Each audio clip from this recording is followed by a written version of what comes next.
Nós somos uma equipe da cadeira da UFC, do curso de Sistemas e Mídias Digitais, para a cadeira de Introdução à Cibercultura.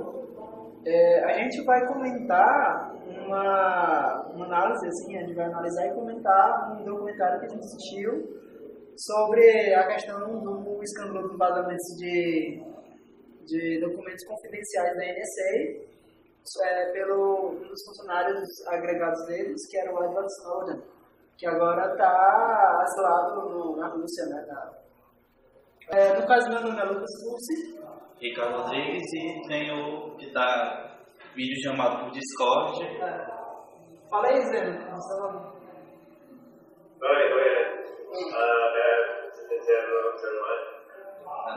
Zeno Maia. Enfim, a gente escolheu, a gente na verdade tinha a tarefa de escolher alguma mídia e relacionar com os temas da disciplina, né? Mas por que a gente escolheu essa em particular?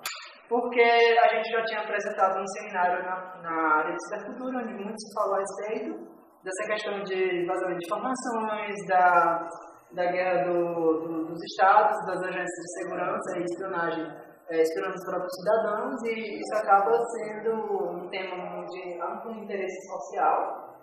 E aí a gente achou melhor continuar esse tema, já que a gente tinha mais propriedade para falar.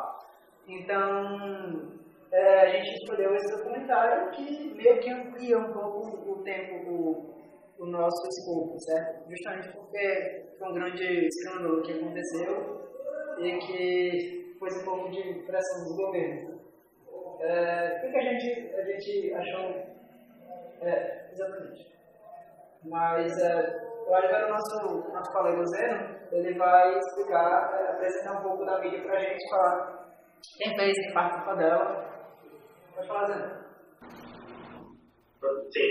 O filme, que é um documentário, foi dirigido por Laura Poitras. E também foi produzido por ela, entre outros indivíduos. Foi exibido primeiramente nos Estados Unidos em 10 de outubro de 2014 e pouco depois no Reino Unido.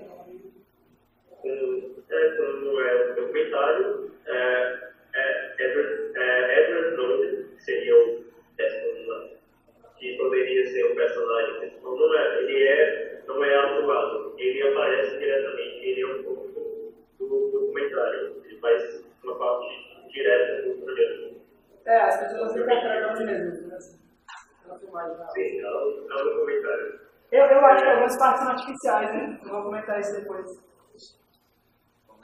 Sim, mas enfim, estrelando, como eu já disse, o Edward Snowden, que é o nome principal, Glenn Cleveland, o William King, Jacob Littleton e Ewan McSill.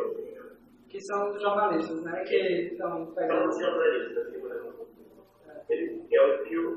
ele é um documentário que, como é pelos anos 2014, ele ganhou o Oscar em 2015 de melhor.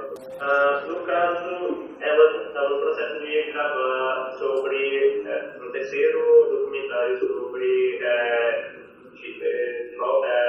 dia 11 de setembro. Sim. Foi todo o tema de 11 de setembro que ela baseou os dois. Ela começou com o primeiro, o segundo também parece que foi premiado, e esse terceiro foi premiado também. Que é a última parte da segurança. Mas, no caso, aí nós entramos em contato com ela e pediu para que ela entrasse em contato, por sua vez, com uma pauta investigativa do The Guardian, né, que é um alvo que, por sua vez, ele trouxe um colega dele, que é o... Enfim, vai ser apresentado lá durante o vídeo. E... o Zeno até mencionou o nome dele, mas não pode me memória agora.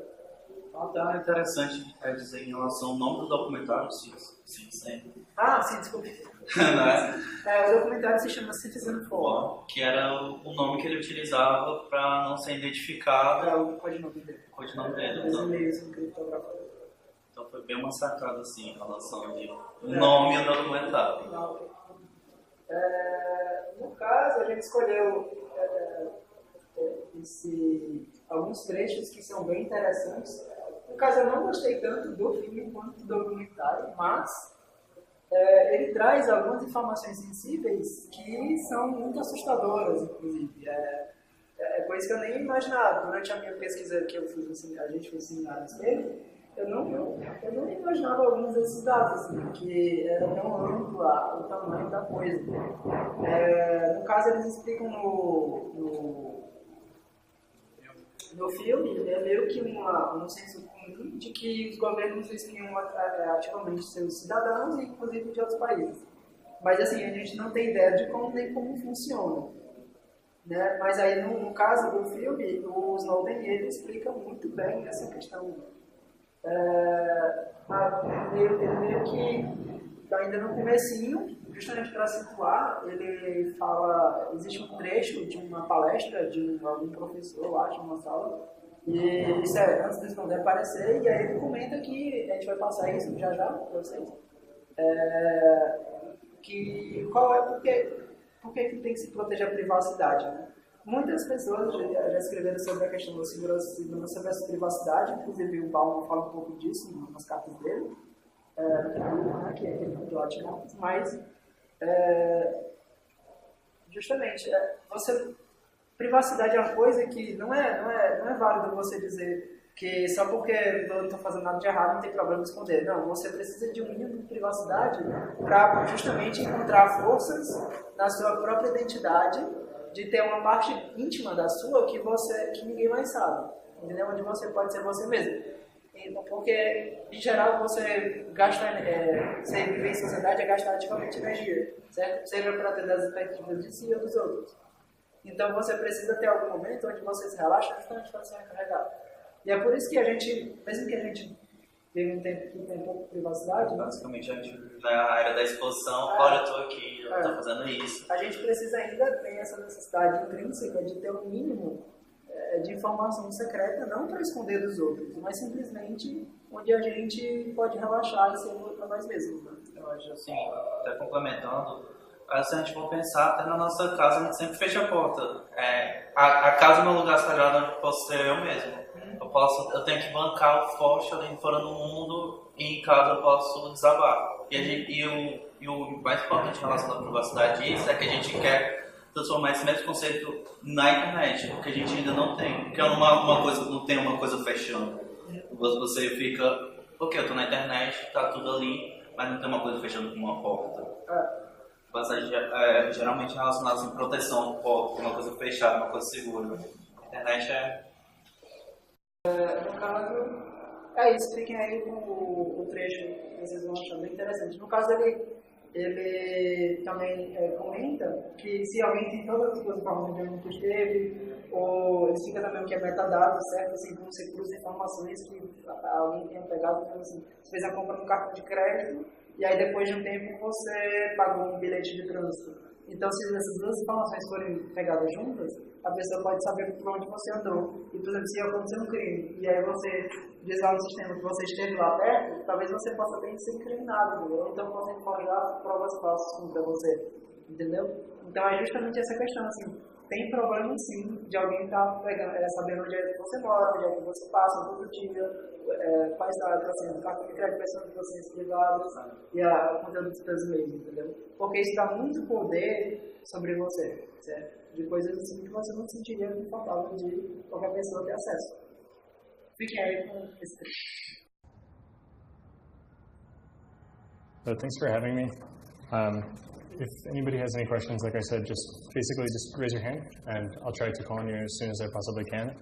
So, who here actually feels like they are under surveillance pretty regularly? Everyone occupied, though. Everyone inside of occupied. How many people here have been arrested and at their court date they had their phone taken into the back room? How many people here had their retina scanned? Wow.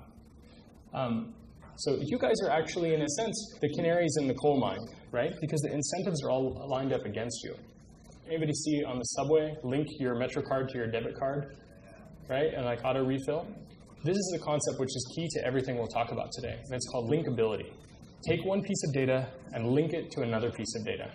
So for example, if you have your MetroCard and you have your debit card, you have those things and you can draw a line between them, right? So that's like not a scary thing, except your bank card is tied to everything else that you do during the day. So now they know where you're going, when you make purchases. So when they decide to target you, they can actually recreate your exact steps with a Metro card and with the credit card alone. Like literally where you go and what you buy. And potentially, by linking that data with other people on similar travel plans, they can figure out who you talked to and who you met with. When you then take cell phone data, which logs your location, and you link up purchasing data, Metro card data, and your debit card, you start to get what you could call metadata in aggregate over a person's life. And metadata in aggregate is content. It tells a story about you, which is made up of facts, but is not necessarily true. So for example, just because you were on the corner and all those data points point to it, it doesn't mean you committed the crime. So it's important to note that if someone has a perception of you having done a thing, it will now follow you for the rest of your life. So just keep in mind that what happens to you guys, for example, with fingerprints and retinal scans and photographs, that is what is going to happen to people in the future when they resist policy changes and when they try to protest in a totally constitutionally protected way. Agora, no nosso momento de filme, existe outro trecho em que, assim, também a gente não sabe assim, direito, a menos que você pesquise sobre quem diabos é desse Snowden, né? O Edward Snowden, ele vai se apresentar também no vídeo, inclusive, como vocês assistem o documentário inteiro. Ele era um funcionário de uma companhia de segurança que não era da NSA, da North Security, que é a Agência de Segurança Americana. E no caso ele foi cedido como um programador experiente em engenharia de sistemas para mexer nos sistemas dele e deixar eles mais seguros. Então, ele tinha acesso a tudo, certo? Justamente porque ele era engenheiro. Então, ele era a única pessoa, uma das pouquíssimas, que acho que só foi o presidente lá, que tinha acesso a todos esses documentos. Justamente porque ele precisava fazer todo esse escrutínio e tal. Então, ele acabou ficando muito com medo, muito chocado, justamente porque os governos têm tanto poder assim sobre os seus cidadãos. Se algum dia algum deles virar uma ditadura, por exemplo, os cidadãos não vão poder se opor, né? Porque o governo vai ter eles nas mãos, né? Então as ferramentas da democracia ficaram muito frágeis com esse tipo de coisa. So I don't know who you are or anything about you. Okay. I work for Booz Allen Hamilton, a defense contractor. I'm sort of on loan to NSA. I don't talk to a Booz Allen boss. I don't get tasking from Booz Allen. It's all from NSA. So I don't know your name. Oh, sorry. My name is Edward Snowden. I go by Ed. Edward Joseph Snowden's the full name. S-N? O-W-D-E-N. And where are you from? I was born in North Carolina, a small town, Elizabeth City. There's a Coast Guard station there. I'm from a military family. Yeah. But I spent most of my time growing up around Fort Meade in Maryland. And your family, what's the consequences for them? This is actually what has made this hardest. My family doesn't know what's happening. They're unaware. I don't think I'll be able to keep the family ties that I've had for my life because of the risk of associating them with this. Right. So I just want to get a sense of why did you decide to do what you've done? So for me, it all comes down to state power against the people's ability to meaningfully oppose that power. And I'm sitting there every day getting paid to design methods to amplify that state power. And I'm realizing that if, the policy switches that are the only thing that restrain these states were changed, you couldn't meaningfully oppose these. I mean, you would have to be the most incredibly sophisticated technical actor in existence. I mean, I'm not sure there's anybody, no matter how gifted you are, who could oppose all of the offices and all the bright people, even all the mediocre people out there with all of their tools and all their capabilities. And as I saw the promise of the Obama administration be betrayed and walked away from, and in fact actually advance the things that had been promised to be sort of curtailed and reined in and dialed back. Right. But so if your self-interest is to live in a world in which there's maximum privacy, doing something that could put you into prison in which your privacy is completely destroyed is sort of the antithesis of that. How did you reach the point where that was a worthwhile calculation for you? I remember what the internet was like before it was being watched, and there's never been anything in the history of man that's like it. I mean, you could, again, have children from one part of the world having an equal discussion where, you know, they were sort of granted the same respect for their ideas in conversation with experts in the field from another part of the world on any topic, anywhere, anytime, all the time. And it was free and unrestrained. And we've seen the chilling of that, and the cooling of that, and the changing of that model towards something in which people self-police their own views. And they literally make jokes about ending up on the list if they donate to a political cause or if they say something in a discussion. And it's become an expectation that we're being watched. Many people I've talked to have mentioned that they're careful about what they type into search engines because they know that it's being recorded. And that limits the boundaries of their intellectual exploration. And I am more willing to risk imprisonment or any other negative outcome personally than I am willing to risk the curtailment of my intellectual freedom and that of those around me whom I care for equally as I do for myself. And again, that's not to say that I'm self-sacrificing, because it gives me, I feel good in my human experience to know that I can contribute to the good of others. Então, o próprio conceito de liberdade, porque você, podemos porque você fica com aquela história, você está sempre sendo vigiado, você está sempre... Qual motivo? Tem algum motivo. O principal foi a lei do terrorismo. A gente teve o terrorismo de 11 de setembro. A gente tem várias informações. Então, se a gente conseguir cruzar essas informações, como o Tursi disse, a gente consegue tentar prevenir que o crime aconteça, alguma coisa assim. A gente consegue ter uma maior previsão. Só que estava meio que saindo de controle, porque uma coisa é você jogar uma vara e pegar uma informação de uma pessoa, outra coisa é você jogar uma rede, sai colhendo todos os dados de todo mundo. Peraí, agora eu vou pegar essa pessoa. E isso é muito assim, quando você para pensar, isso é muito preocupante. No caso ele também, em outro trecho, ele explica como é que funciona esse agregamento de dados, né, da pesquisa. No caso, eles pegam todas as informações de todo mundo e depois eles, no caso de precisar investigar alguém, eles ativamente, em nomes-chave, simplesmente vão lá e pesquisam no banco de dados que já está tudo salvo. Então, é justamente para vocês entenderem o tamanho da abrangência do sistema e que justamente a quantidade massiva de dados não significa nada. Justamente porque uma das coisas maravilhosas que aconteceram para a humanidade, que foi o surgimento da internet e a armazenamento digital, que é uma coisa ótima. Assim, a gente pode evitar armazenar muito mais conteúdo dos nossos vídeos facilmente, o conteúdo desse documento está muito mais barato. Mas, por outro lado, ele facilita também esse tipo de uso indevido. Agora, vocês esse trecho.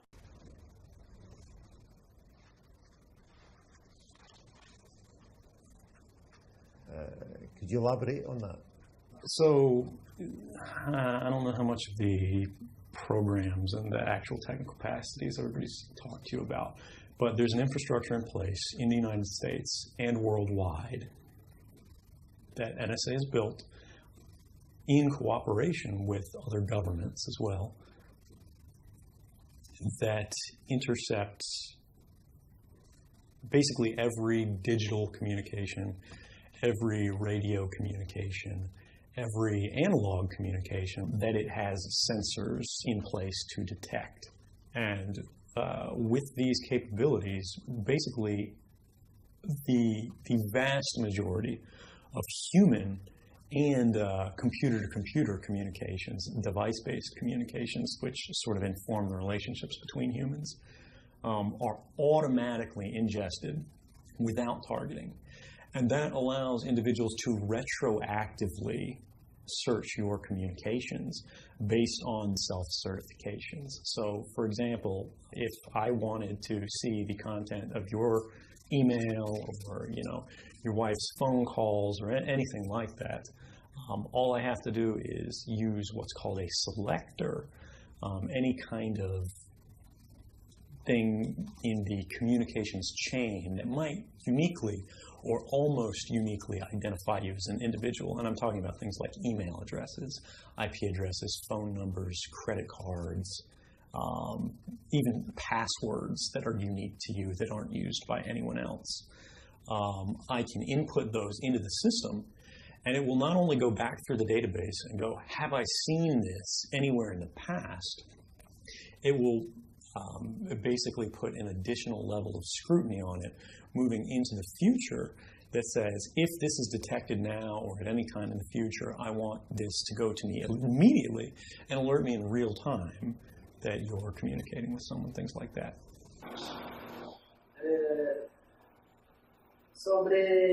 Tem um último trecho que a gente queria comentar, que eu acho interessante, que foi... tem... Justamente depois que saiu toda a polêmica e tal, houve denúncias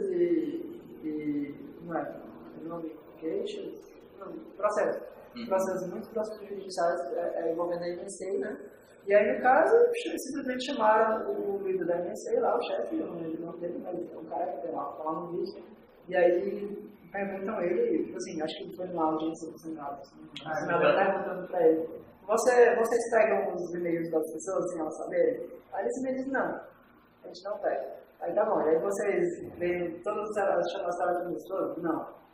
E aí, tá, ele não disse nada, né? Ele só disse que não, e ele é um espião, então, pô, o cara negou, né? Então, com certeza não tá mais pegando hoje, bichinho.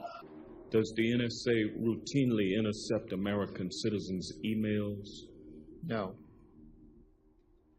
Does the NSA intercept Americans' cell phone conversations? No. Google searches? No. Text messages? No. Amazon.com orders? No. Bank records? No. What judicial consent is required for NSA to intercept communications and information involving American citizens? Within the United States, that would be the FBI lead. If it was a foreign actor in the United States, the FBI would still have to lead and could work that with NSA or other intelligence agencies as authorized.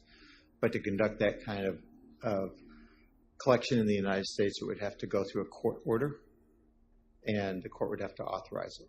We are not authorized to do it, nor do we. Pois é. Quer comentar alguma coisa, né? Sim, no caso, como a gente discutiu naquela nossa apresentação de privacidade do Brasil, que os interesses das empresas, dessas agências, como a agência, acaba entrando muito em conflito com a privacidade da população. A gente depende do bom senso desses grupos. Não tem como, por exemplo, não tem como você recusar esse tipo de uso se você quer usar um aplicativo. Então você vai ter que concordar com a gente invadindo a sua privacidade. Isso é uma questão óbvia, você tem que.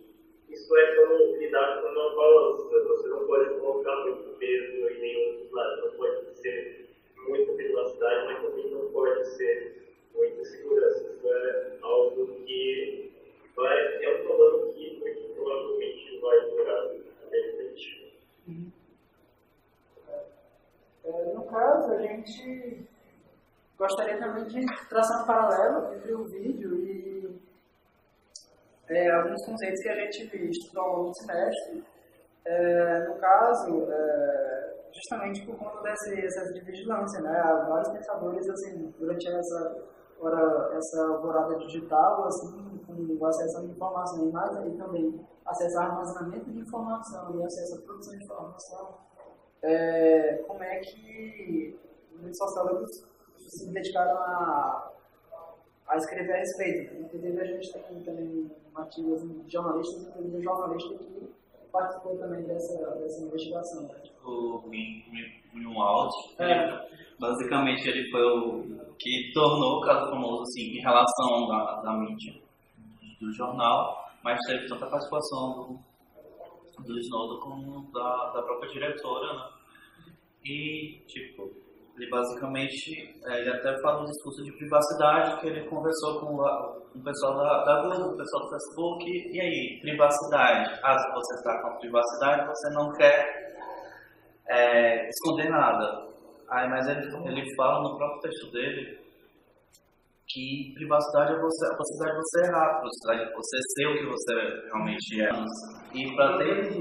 Agora, é meio contraditório, porque se for perguntar, ok, você confia nessa exposição, confio, mas se for para pegar os terroristas, se o governo está me espionando, invadindo a privacidade, eu não gosto. É meio assim, ok, para os outros, para a gente não. E até tem um conceito do próprio filósofo Jeremy Bentham, do panóptico, que é uma palavra grega. Que é, no caso de supervisão, você vai construir, seria uma célula que uma prisão redonda, onde teria uma torre de vigilância, onde seriam os espelhos refletidos, então você não sabia se tinha alguém dentro ou não. E a impressão que daria que toda hora você estava sob vigilância. Isso você acaba alterando o comportamento das pessoas. Porque você, eu estou sendo vigiado, eu não posso fazer isso, eu não posso fazer aquilo. Você não tem mais liberdade de se expressar, né? Às vezes assim, quando eu estou sozinho em casa, eu canto no chuveiro, eu canto, mas se eu sei que tem um monte de pessoas ali, mesmo que eu gosto de cantar, eu não vou cantar. É profissional.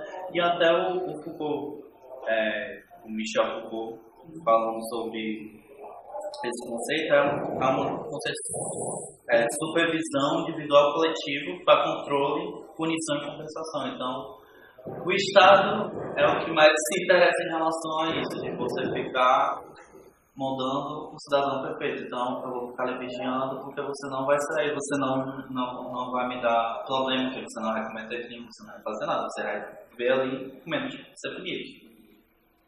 Então, mas não é porque eu tenho medo de ser punido que eu não vou deixar de fazer. Algumas pessoas estão deixando, mas a grande maioria vai ensinar.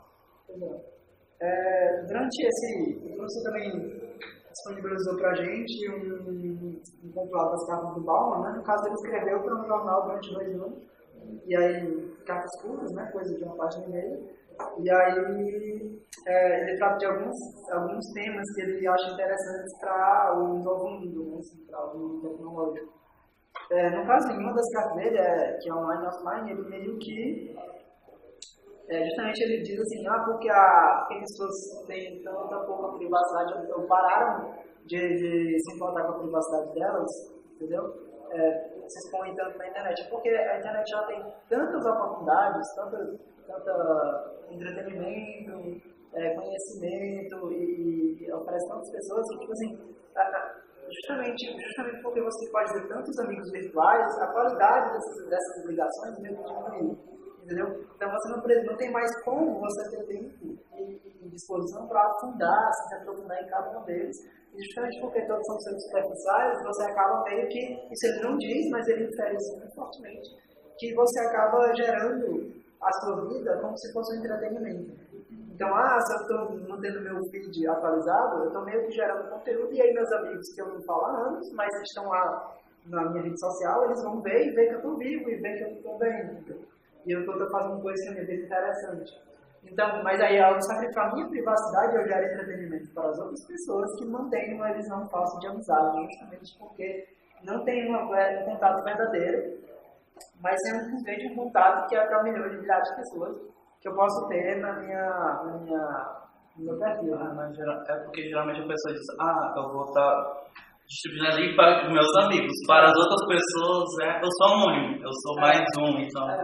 Esse é o erro que todo mundo comete, né? Justamente por causa disso, no outro caso dele, que é Extremos Aventuras da Privacidade, que ela divide em 3 partes, ele comenta dessa história que, justamente porque a gente gera tanto conteúdo, meio que a gente se acostumou a privacidade não ser algo tão importante. Enquanto antigamente, se antes da área digital, se soubesse que o governo está discriminando todo mundo, porque assim, qual é o contrato do governo do Estado de Direito com o bem-estar social com a população? Olha, me dá dinheiro e aí eu te dou segurança, saúde, infraestrutura, né? Isso as pessoas aceitam, mesmo que um pouco assim, justamente porque isso é autoritário, as pessoas ficam meio um pouco assim, tudo bem, eu não gosto, né, e tal, mas eu conheci muitos amigos que são anti-Estado e tudo mais, mas assim, a força deles. Mas é algo tolerável, certo? Essa relação. Mas aí quando justamente o governo ele passa a pegar toda a sua intimidade, toda a sua vida privada do que o governo não tem nada a ver, justamente para manter essa estrutura que ele oferece, então isso se torna um abuso inacreditável, sabe? E justamente por conta dessa nova maneira de encarar a privacidade, de uma forma mais valeriana, as pessoas meio que não têm tanta energia para lutar, ou então a burocracia é tão grande para ir atrás que as pessoas acabam meio inertes. Né? Assim, ele meio que detecta que a juventude hoje em dia não se revolta tanto, né? Antigamente seria um motivo para a evolução. É bem interessante essa coisa. Por último, a gente recomenda a todo mundo que assista o documentário CitizenFour e procure também saber das questões de cibercultura, de como proteger seus dados, de como usar encriptação para ter um meio seguro. Um dos problemas, os maiores problemas desse documentário, que apesar de ele falar alguns temas importantes, é que ele não dá nenhuma, tipo assim, ele te assusta muito com informações, mas ele não dá nenhuma maneira de se proteger. Ele diz assim, olha, o Snowden fazer isso aqui e é isso aí. Né? Então o Snowden, em nenhum momento ele dá maneiras assim, olha, você pode evitar esses dados se você usar um túnel digital, né? Serviço de VPN, alguma coisa assim. Não, é tipo assim. Acho que é só no começo mesmo que ele diz em relação a vamos encriptar as mensagens e tal, mas fica assim muito solto. Exatamente. É só para aquelas pessoas mesmo. E outra coisa, eu achei uma história meio confusa. Assim. Você não sabe exatamente quando é que passou um momento ou não, ou quando é que passou entre os quadros. Mas enfim, mas é interessante de se assistir do mesmo jeito. E fica aí o nosso aviso, certo? Então, quer acrescentar alguma coisa, Zeno, para encerrar? Não tem muito que eu gostaria de falar, mas como você disse, só para voltar novamente, o filme, no caso do documentário, porque o time começou a ser trabalhado em torno de 2013, janeiro de 2013, mas que foi assim com o decorrer do ano, mas como você disse, não fica muito claro, meio que tanto na linha como eu digo, da parte do sigilo que eles tiveram que ter, quanto ser algo meio que aparentemente improvisado até certo ponto. Sim. É compreensível, mas podia de alguma outra forma ser trabalhado, sim. Enfim, caso não tenha ficado claro, o Zeno está horrendamente doente. E aí, ele ter vindo aqui hoje e participar da gente teria deixado ele de cama durante mais de uma semana. Então, ele preferiu se ajudar, mas aí, no caso, ele fez questão de estar aqui participando com a gente, pelo menos na videochamada, certo? Obrigado, gente. A gente vai ficando por aqui. E mais.